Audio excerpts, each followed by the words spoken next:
Well, butter my biscuits and call me dynamite. Now that's a masterpiece of fine architecture. Well, how's it shaking, proxies? My name's Fox Soul. Welcome to another video right here on the channel. Do hope you enjoy. How's it going, proxies? Welcome to another reaction video here on the channel. And we do have our chat right here. You guys can go ahead and we're going to go ahead and we're going to react to Arikado's Wuthering Wastes in-game Wuthering Wastes has an in-game problem. A video that he just posted 11 hours ago at the time of this recording.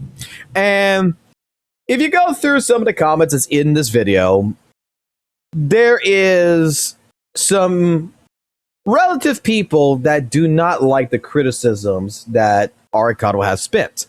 Now, before getting into this video, let me explain something. I have spent 6 hours on a call with Arikado, and I have watched Arikado before that 6-hour call to where I'm the type of person that while watching Arikado and watching the videos that you guys had promoted to me before, the videos that he had unlisted that's now unlisted that he had originally produced, my entire situation with it was that I always thought that Arikado was a person that was non-biased. That he would give his thought patterns on Wuthering Wastes, he would explain the pros and the cons behind it, and he would do the same thing for ZZZ, give it the pros and the cons. And just because, I guess you could say guilty by association of who he's talking to, which reluctantly, thankfully, I do 100% thank Arikado 100% for giving the opportunity to have a respectful adult conversation and discuss some of these problems and discuss some of the different things going on, to which, you know, he's a very respectable man that while sometimes I do disagree with some of his takes, I do fully respect the man for at least discussing it. So let's go ahead and let's watch and react to the video from Arikado. Butterfly in the sky, I can go twice as high. And I know that comes from me. I'm not gonna lie. The accident that I did on that one live stream where I played the Reading Rainbow song because, you know, people couldn't read, and that shows up, and especially with the gnome right here from when we were watching Flex Air. I mean, come on, we gotta watch this one more time. We gotta watch this again. Butterfly in the sky, I can go twice as high. I love that Easter egg. I love it. endgame content in gacha games is something that needs to be done right, as it is the primary content for any gacha game's core gameplay loop once the player has exhausted the game of its offerings during the launch version or during any given patch of the game. With this in mind, Wuthering Wastes has been struggling in this regard to offer satisfying endgame content since the initial release of the game and to this very day. Can I just say really quickly, Arikado, you're making it very hard for me to keep saying Wuthering Wastes, and I keep wanting to say Wuthering Wastes. It's almost about to get to that point, and I'm not liking it, okay? I am not liking it. It's Wuthering Wastes, Wuthering Wastes, Wuthering Wastes. I will disagree 100% with everybody that it's Wuthering Wastes. Please, sir. Please, please. You're making it hard. To go over why Wuba's endgame is bad and how it is a massive turnoff to players. Before I can get started, however, I need to outline the problems with the game's combat system first to set the scene. After all, endgame content in any of these games is entirely focused on combat, the very foundation of the gameplay. If the game's combat system isn't good, then you cannot obfuscate the shortcomings of said combat with a bunch of endgame modes. So, let's get to it. To start off with, we need to talk about the most damning thing that drags Wuba's combat down the most, the Concerto system. If you've already watched my video covering the misinformation being spread during Yuzuha's release in ZZZ, then you should already be familiar with this information, but I will reiterate for those who did not see it. Every unit in Wuthering Wastes has a circular meter to the left of their health bar referred to as the Concerto Energy Meter that fills up in combat based on the action performed. When full, swapping to a different character will have the exiting character perform an outro skill and the entering character perform an intro skill. Because of just how strong outro skills are in terms of their buffs on offer, Wuwa's combat demands you to play your teams and rotations around generating concerto energy and receiving the incredibly strong team buffs from outro skills. Combined with needing to generate resonance energy to cast a unit's liberation, team rotations in Wuthering Waves are needlessly bloated and take way too long to go through to get to the fun part of the game where you can whack enemies with your DPS for a lot of damage. The ankle weight that is Concerto Energy is so bad that weapons and character duplicates like the Variation and Stellar Symphony Recidifiers, as well as Sequence Node 2 for Verena, are worth their weight in gold in the WoWa community, and is frequently recommended for players to look out for when on rated up event banners. Even everyone's favorite 4-star unit, Sanhua, is only really valued within the meta primarily for her high concerto generation, making her one of, if not the fastest, rotation in the game. That's actually true. Like, Sanwa's value and like JJ's value is very, very high, because I even created a team where we had Shorekeeper, we had JJ, and we had Sanwa. And by the time, like, Sanwa would come out, she would pop her skill, she would pop her ult, and then her echo. The Concerto energy was already at 100%. I swap over to straight up to JJ. And by the time JJ did all her stuff, her skill set, her ult, and then her echo, then boom, her Concerto was right out there, and then you swap over back to Shorekeeper to do the big boom. So I get the point. I mean, I don't think it's that bad, but I do get the point that Concerto energy is a big deal when it comes into the combat of Wuthering Waves. Concerto Energy is a system that greatly restricts the freedom of how you play your teams, and artificially inflates rotation times instead of having a genuinely interesting playstyle for support and sub-DPS characters that warrant the higher field times. Continuing on the topic of bloated rotation times, Wuwa's Resonance Liberation animations are just too slow. To help illustrate my point, I've got 2 videos from DYS Pro that compares ultimate times between the entire 5-star roster of Genshin Impact up to version 5.8 and every single character in Wuthering Waves up to version 2.3. I will not be using Honkai Star Rail for comparisons, as it is a turn-based game, and I will also be excluding Zenless Zone Zero, as ZZZ's combat system is not based on rotations and casting ultimates in the same way Genshin and Wuwa is. Here's a quick disclaimer, but even with a possible margin of error, things should be pretty obvious. All right, disclaimer. The timer starts as soon as the animation begins and stops when the character becomes playable again. Can use skills, jump, normal attacks, or move. However, the timer might be slightly inaccurate in certain situations or may vary based on personal interpretations. Thanks for watching, subscribing for more. Okay, so, I mean, hey, he's giving complete disclaimer. I mean, I got my own thought patterns right now so far on this that I might not fully agree with Zodan on this, but I do agree with that, let's take Honkai Star Rail out of the equation, let's take ZZ out of the equation. All right, let's go. For your convenience, I've transferred all animation times from the animation starting to when the player gets control of their character back to a notepad document. When looking at the rankings, it paints a very obvious picture with the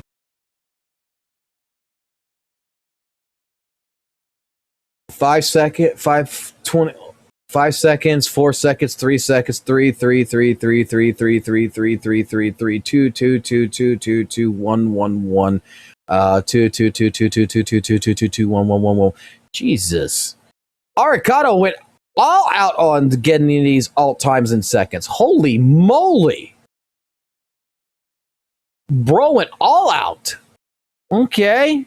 I mean, I don't honestly think it... let me see what he says first. Entire 5-star roster of Genshin Impact having ultimate animations that are shorter than more than half of Wuthering Waves' entire 2.3 roster. Even if you're using a character with a short animation time like Zani or Sanhua, it gets immediately cancelled out by their best-in-slot teammates of Phoebe and Camellia, respectively, having some of the longest animation times of the entire roster. Maybe it's best the video was from version 2.3. I could easily see Cartithia's animations being a combined total of 8 seconds. The last thing I want to point out about Wuba's combat system is its inconsistent parry system. Because of the inherent advantages and disadvantages between different units in terms of attack speed and frequency, there is a steep learning curve to Wuba's parrying that effectively keeps a majority of casual players out of being able to effectively use the system. In most cases, casual players will only ever perform parries by accident or by intentionally spamming out attacks with frequent, numerous active attack frames on certain characters that lets them brute force getting a parry.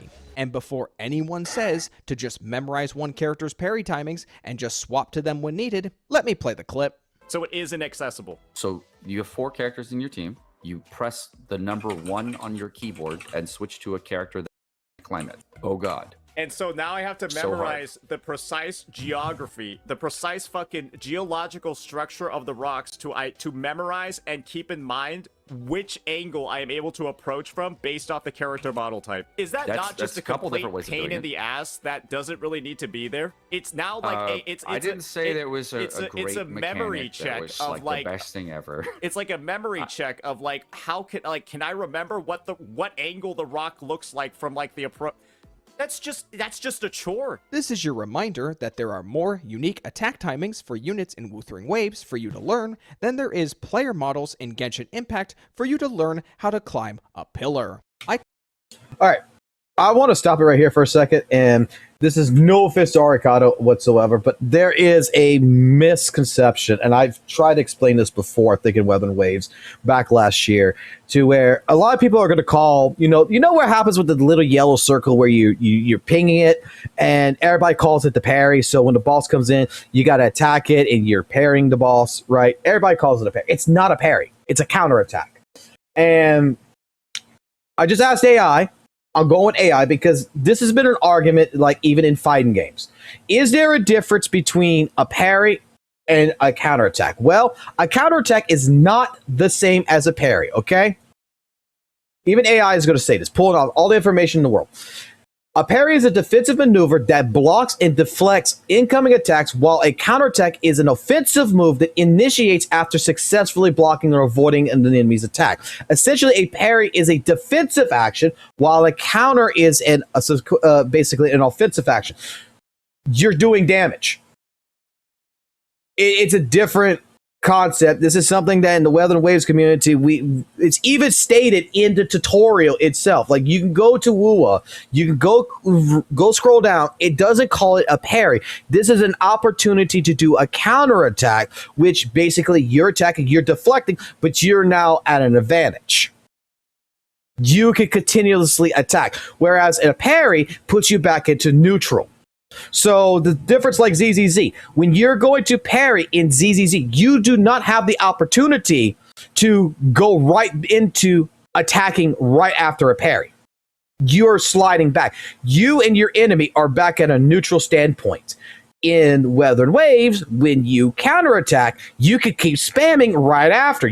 You're just stunning the enemy, but you're not stunned. You're not going back into neutral. You're not in a defensive posture. You're in an offensive posture at that point. It's a difference of concept.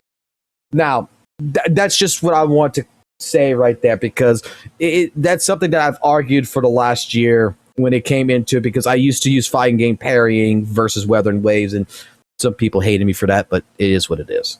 Could go on about Wuba's lackluster sound design for a large number of characters.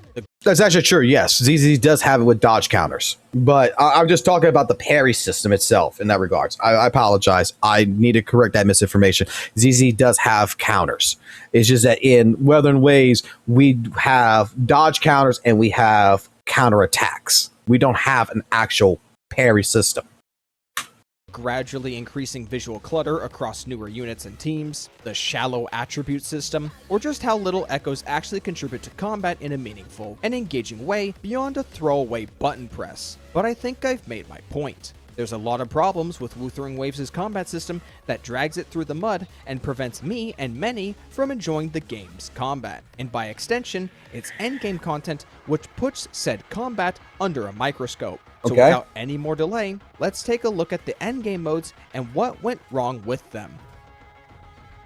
As with any modern gacha nowadays, you've got your boilerplate endgame mode to kick things off with Wuwa's Tower of Adversity. The only thing of note for the TOA when compared to the other gacha games is the 3 and the Vigor system, an artificial resource that limits how many times you can use a single character across all 3 towers. This is meant to add a layer of decision making to whom you use to ascend floors with. The side towers are easier than the middle tower, with 4 floors that ramp up in Vigor cost by 1, 2, 3, and 4, and the middle tower being the hardest of the 3, with 2 floors that both have a Vigor cost of 5. In most cases, this leaves players with 2 options. Use 3 well-built teams to separately ascend all 3 floors, or use 2 well-built teams to fight the final floor of a single side tower, followed by one of the 2 floors of the middle tower, with weaker teams clearing floors 1 through 3 of the side towers. Other than that, there's not much else to say about this mode. It's your garden variety Spiral Abyss clone that seemingly every one of these modern gacha games implement for endgame players. You either enjoy it as an opportunity to put your teams through the ringer, or you roll your eyes and slog through it before the next reset for your rewards. The only thing I can really criticize about this mode is that there's no ability to auto-clear floors 1 and 2 of the side tower if you clear floor 3 and calculate Vigor cost accordingly. In a majority of cases, if you are employing the strategy of clearing floors 1 through 3 with a weaker team to save Vigor on your stronger teams, and you don't have lopsided investment to make it on an account review video, then there's no reason for you to slog through the first 2 floors if you can clear the third. That's all I got to say about this paint by numbers mode, so let's move on. All right. The only thing I'm going to say about the Tower of Adversity, yes, it is just, in my personal opinion, from seeing, because I never played Genshin Impact, we already know this, but from seeing people play Genshin Tower, the Abyss crap right there, the Tower of Abyss or whatever it's called in that regards. It's just like Tower of Adversity. It is just copying homework and stuff like this.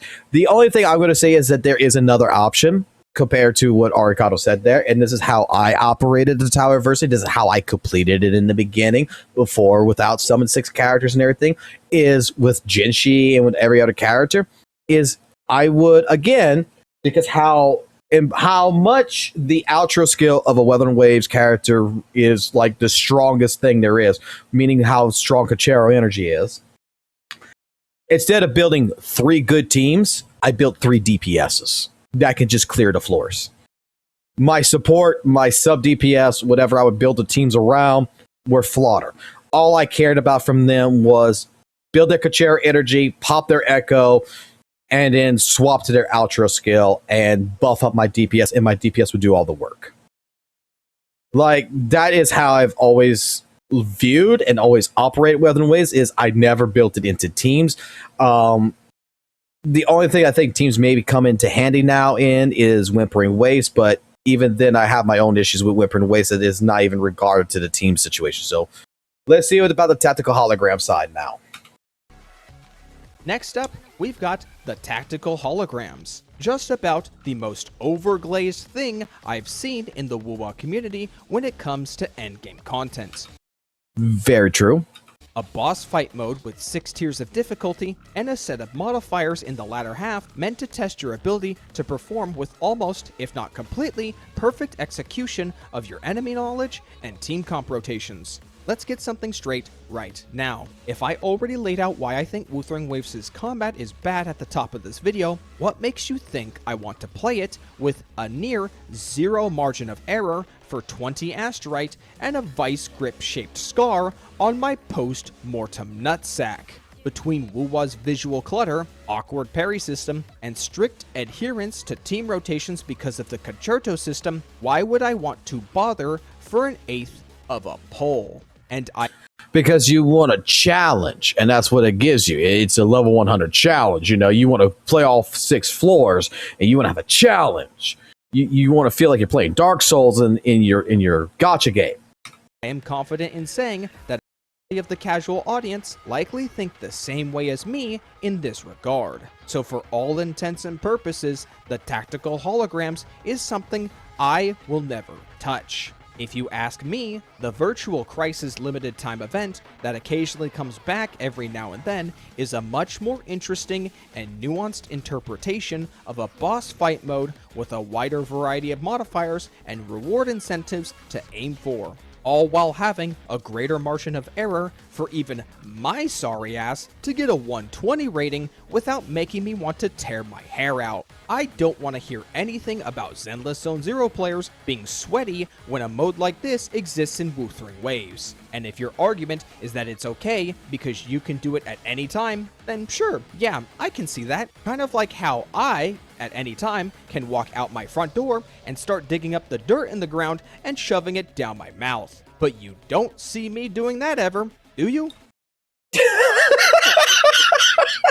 Okay, that was a little harsh. I am not gonna lie. Holy shit.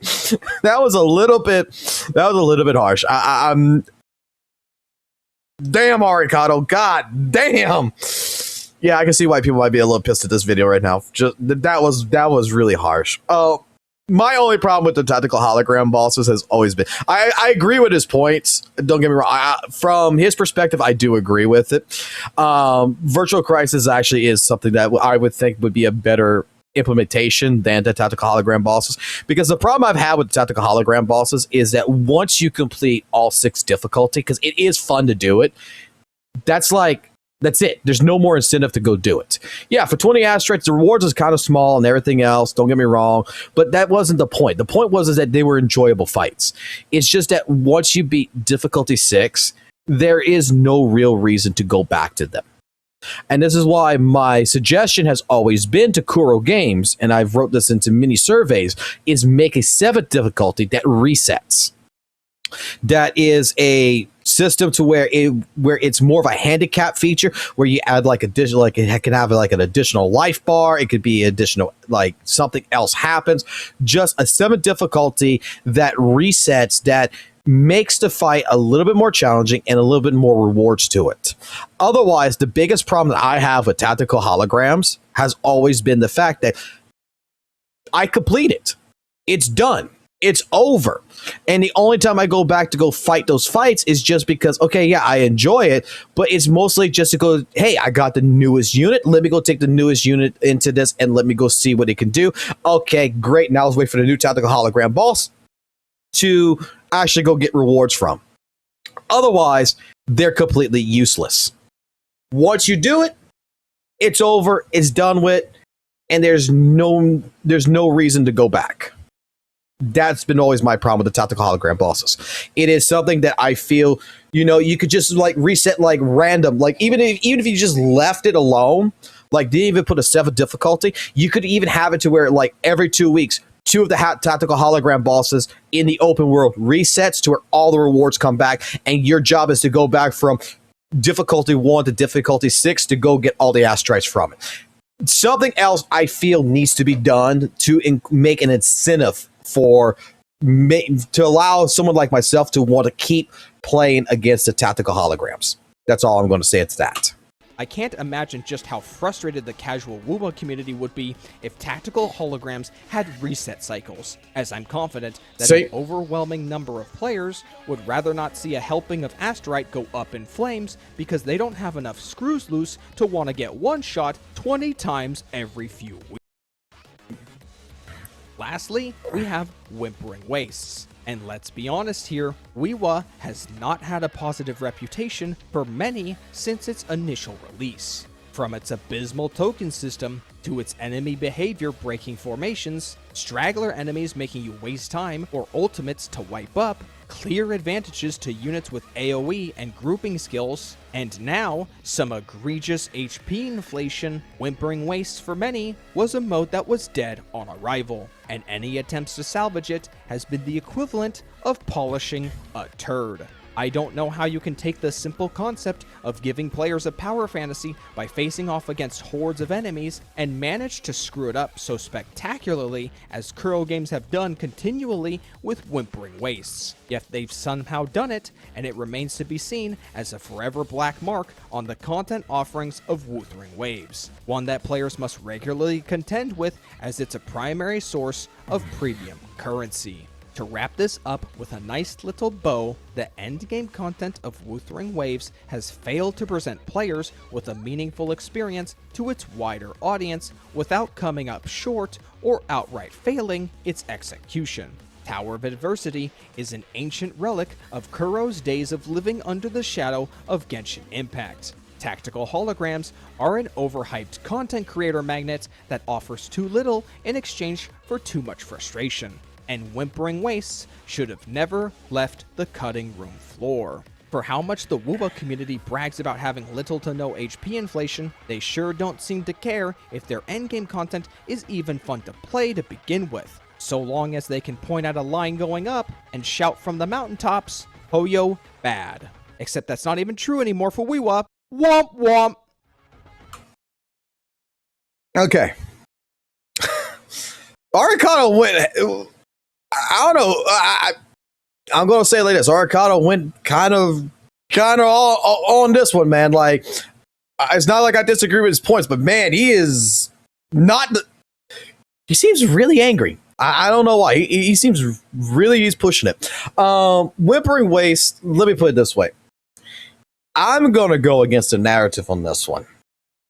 I don't think the HP inflation in WoWa in Whimpering Waste is that bad. I don't think it's an issue. I think it's actually something that's been very well needed in Wuthering Waves. It's been HP inflation for the units to really go ahead and, you know, let newer units actually start shining and to kind of break up the monotony, you know, that my GN still can clear everything perfectly with no problems, that now I got to sweat a little bit, you know. Or before, GN for like the longest time doesn't have to sweat. He could just go in there. It doesn't even matter if he's against the resistance, if it's aerial resistance, doesn't matter. You can still play GN and still get, you know, with no sweated gameplay, but behind it, and you can still be great.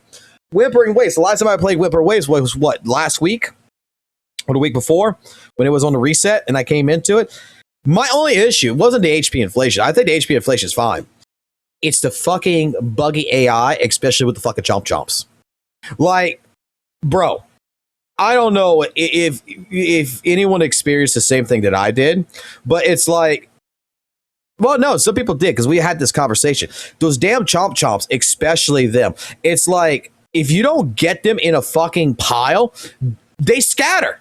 And I'm wasting time from going from one chomp to the other chomp. That's clear across the other side of the fucking arena.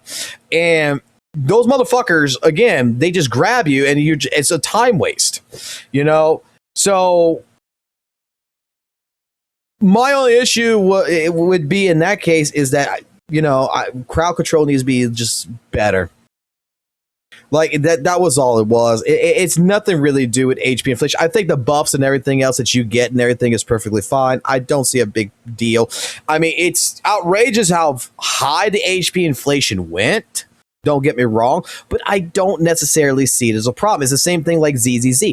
HP inflation exists in Zenless Zone 0, but it's not an actual issue.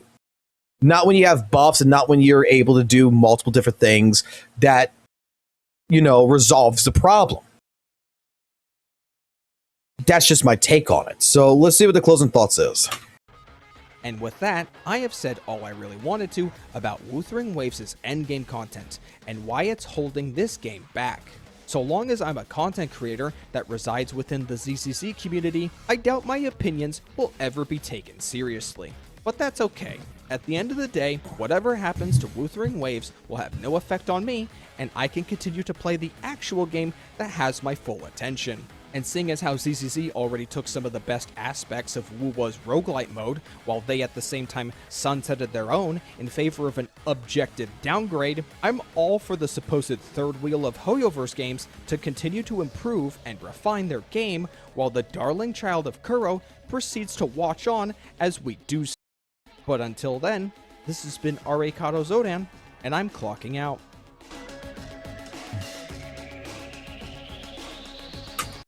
Little harsh at some aspects of the video. Little harsh, but not wrong. Some things that I'm going to say, like, I don't think the Cachero situation, like he was talking about with the combat system, or how long the ult is, if it's like 5 seconds long or something, really, in my personal opinion, matter that much. Okay? Matters as much as what the endgame side. But, I mean, each to their own opinion on that. I think that, you know, if there's like a 3 second, 5 second ult, it's more for the cinematic flair. And that's one thing Wuthering Wastes does really good, is their ults are really, really fucking nice. They're really gorgeous in some cases. Some of them short, some of them thing. I never thought of it. Like, that's the reason why I'm going to put it like this. I'd never thought of the issue there. But otherwise, I mean, I don't see really that big of a problem when it comes to the criticisms that is being provided here. Okay? I think that it's a little bit, you know, spicy.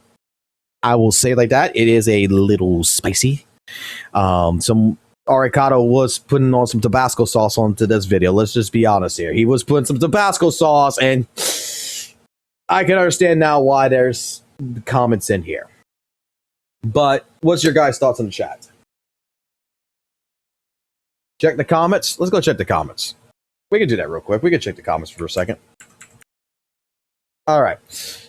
I need to press one button supports, else I'll call it bad. Okay, buddy. Holograms are called a challenge for a reason, unless you use the I win button with Carlotta. I feel like bro doesn't understand WoW as a game. Conchero is part of the core WoW gameplay. The reason why 3 characters in WoW feel better than 4 in Genshin. Also, bro ults are too long when they pause the timer for the game and can effectively dodge hard-hitting attacks if you... Like I said, I don't think the ults, I don't think the other stuff is actually a problem. That's just me. I don't think it's an actual problem. But you guys in the chat, tell me what your thoughts is real quick and all that. And everybody who watches the video, in the comment section down below, feel free to leave your comments. I mean, the video had a little bit of Tabasco sauce on it. Otherwise, I think it was a good video.